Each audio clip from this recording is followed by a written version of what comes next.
Children आज हम सीखेंगे लीनियर इक्वेशंस इन 3 वेरिएबल्स, उनको सॉल्व करना मैट्रिक्स मेथड से. What is the way there? Suppose we are given these 3 equations.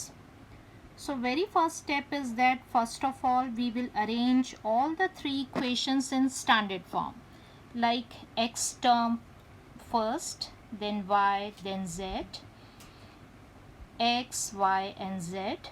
And suppose in any equation x term is not there, then you can write there 0x. Since x term is not present there, so to make balance with the first one, you can consider the coefficient as 0 and you can write that as 0x. So if any term is missing in any of the equation, so its coefficient can be written as 0. Hopefully this is understood. So first of all the 3 equations to be arranged in standard form, x, y, z on left side and the constant terms on right side. So this is the first way, first step.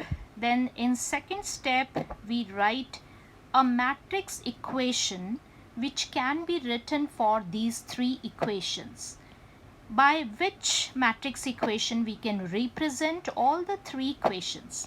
So here this is the matrix equation. I can select this sort of matrix equation, Ax equals to B. What is A here? A is a matrix which corresponds to all the coefficients of variables 3, 2, 4, minus 2, 1, minus 3, 3, minus 1 and 2. What is X here? X is a matrix containing all the variables. Okay, I just wrote all the variables in one matrix. Then B is a matrix which is containing all the constant terms. Now, if this is A and this is one variable matrix and this is a constant matrix, so what I am doing in this equation, I am multiplying by A inverse on pre side of this equation. Here on first side I multiplied by A inverse, so on right side also I just multiplied by A inverse. A inverse into A, you know, it becomes I, and this one as it is, this A inverse as it is, this as it is.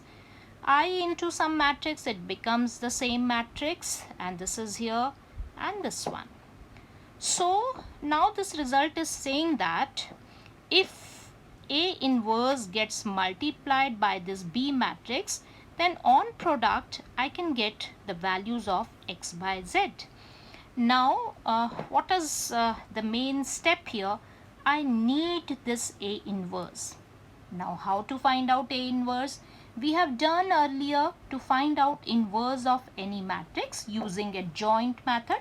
So we are using that method. So separately I am finding out A inverse now and I will substitute that in equation 1. Okay, children, let us see how to find out A inverse now. This is A matrix. If I will convert this in determinant, then what will be the value of determinant? In determinant, the first, if I will open that determinant with respect to first row, what will be this determinant?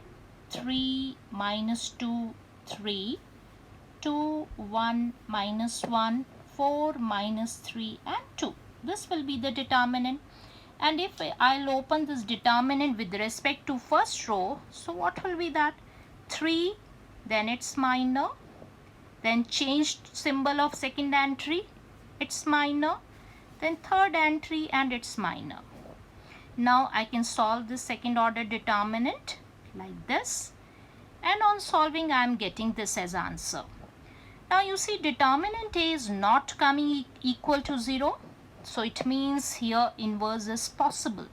It means this is a non-singular matrix, and if this value is coming 0, then in that case this A matrix will be a singular matrix and inverse will not be possible. But since this is coming not equals to 0, so inverse is feasible here. Now what are the further steps? Now I will find out cofactors regarding corresponding to each entry. I'm finding out cofactor of this 1 entry. I will just cancel row and column, so this whole will be remaining, and it will be -1 on solving. And since sum of these two is even, so its symbol will remain positive outside, and this is just -1. Now similarly, I'll find out value of A12, cofactor of A12 position. So it will be +8, but the sum of these two is coming odd, so we will place one minus here. In the same way, I'll find out A13, A21 position, A22, A23, 31, 32 and 33 cofactors. When I will get all the cofactors, then I will arrange all these cofactors in a matrix, and that will be called cofactor matrix. You see, I just arranged all these cofactors in a matrix itself. Now if I do transpose of this cofactor matrix, if I'll make transpose of this, then it will become adjoint. Then this will be called adjoint of A. It means rows will be converted into columns. You can see here rows are converted into columns. Now what is the definition of A inverse? That is 1 upon determinant A and adjoint A. Okay, I just put all the values here. So this I have got as A inverse value. Now can I put this A inverse value in equation 1 upwards? Now here I am putting this A inverse value to get x, y, z. Okay, so I just substituted this A inverse value in equation 1 and I got like this. Now you see in these two matrices the product is feasible. The number of columns in first is equals to number of rows in second, so the product is feasible, and the new matrix will be of 3 cross 1 order. This first row will get multiplied by first column, and I'll just get this. Second row will get multiplied by the column. Third row will get multiplied by the column. And this is the result. And on solving, I just get this.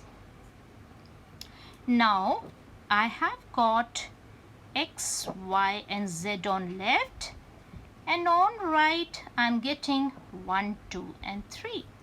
Now I'm saying these two matrices are equal, so this is only possible when x value should be 1, y value should be 2 and z value should be 3. So it means I've got answer x1, y2, z3. So this is the way using matrices we can find out solution of the equations which is given in 3 variables. I hope children it is clear. Next we'll do in next class.